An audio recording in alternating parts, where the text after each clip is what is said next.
Samajwadi party के संभल विधायक नवाब इकबाल महमूद को श्रीवस्ती जिले का प्रभारी बनाकर भेजा गया है। श्रीवस्ती से समाजवादी पार्टी ने मौजूदा सांसद राम शिरोमणि वर्मा को प्रत्याशी बनाया है। 2019 में बसपा से प्रत्याशी रहे हैं और जीत दर्ज की थी। सहारा समय संवाददाता अलहमरा खान ने सपा विधायक नवाब इकबाल महमूद से खास बातचीत की और उन्होंने इस खास बातचीत में क्या कुछ कहा, ये जानते हैं। ऐसे में सभी के सभी नेता चुनावी मैदान में मौजूद हैं, फिर चाहे वो प्रत्याशी हो या फिर प्रभारी। इस वक्त हमारे साथ समाजवादी पार्टी के विधायक नवाब इकबाल महमूद साहब हैं, जो कि प्रभारी हैं श्रावस्ती जिले के। सर, ये बताइए कि जिस तरीके से 4 चरण का चुनाव पूरा हो चुका है, 5वां चरण होना है, आपको क्या स्थिति लग रही है? देखिए, पिछले 3 राउंड के अंदर समाजवादी पार्टी आगे चल रही है। अब चौथा चरण जो हुआ, इस चौथे चरण में 13 सीटें आई। इसमें 13 की 13 सीटें बीजेपी के पास थी पहले, मगर इस बार बहुत बड़ा बदलाव है। हम समझते हैं 7-8 सीटें हम यहाँ से निकाल लेंगे। बिल्कुल। देखिए, श्रावस्ती जिले के आप प्रभारी हैं। यहाँ से राम शिरोमणि वर्मा जो हैं बसपा से वो सांसद रहे हैं, उनको बसपा ने निष्कासित कर दिया था। उसके बाद समाजवादी पार्टी ने उनको टिकट दिया, लेकिन श्रावस्ती जिले में बड़ा ही कंफ्यूजन क्रिएट हो गया, क्योंकि इससे पहले किसी और को टिकट दे रहे थे, बाद में इनसे पर्चा भरवाया गया। नहीं, देखिए, इस समय जो है इंडिया गठबंधन की हवा चल रही है पूरे देश के अंदर। हाँ। अब उसमें श्रावस्ती हो, मुरादाबाद हो, रायबरेली हो, कोई भी हो, हर जगह जो है समाजवादी पार्टी और गठबंधन आगे चल रहा है।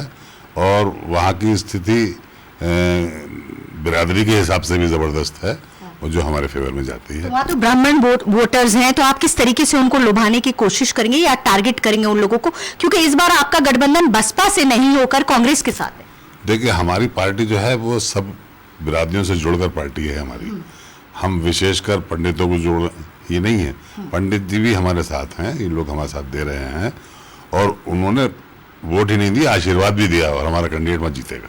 बिल्कुल। देखिए, समाजवादी पार्टी के आप बहुत ही पुराने नेता हैं। नेताजी के टाइम से आपने राजनीति में कदम रखा था, 7 बार से आप विधायक रहे। संभल की अगर हम स्थिति की बात करें तो थोड़ी आनाकानी, थोड़ा सा नाराजगी दिख रही थी, लेकिन अभी क्या नाराजगी दूर हो चुकी है? चुनाव तो हो चुका है वहाँ पर। देखिए, वहाँ चुनाव हो चुका है और वहाँ का कैंडिडेट कम से कम 1 लाख वोटों से जीतेगा। हमारे और कैंडिडेट के परिवार में आपस में दूरियां थीं, मगर राष्ट्रीय अध्यक्ष जी के आदेश पर और अपने देश की खातिर हमने सारी अपनी मुखालफतें भुलाकर उनको जिताने का काम किया है, और इंशाल्लाह वो जीतेंगे। कहाँ एक और 400 पार का नारा लगाया जा रहा है, तो इस बार गठबंधन कितना पार लेके जा रहे हैं?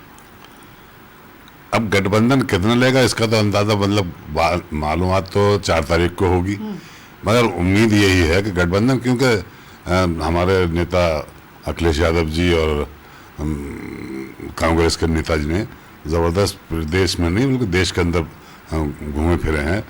5000 किलोमीटर की यात्रा उन्होंने की है, लोगों में उत्साह आ गया है।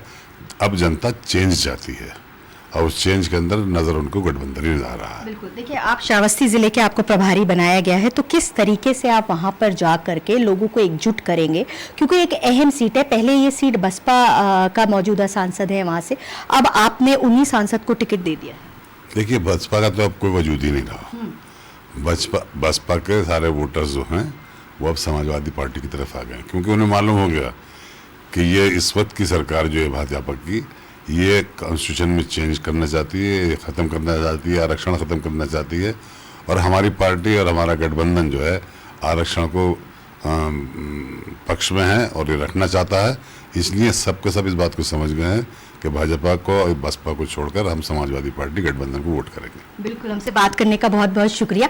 देखिए, जिस तरीके से 4 तारीख को नतीजों का इंतजार हर किसी को है, और अगर हम लहर की बात करें तो इस बार चौतरफा लहर है, और 4 तारीख को ही नतीजे आने पे पता चलेगा कि किसका परचम लहराने वाला है।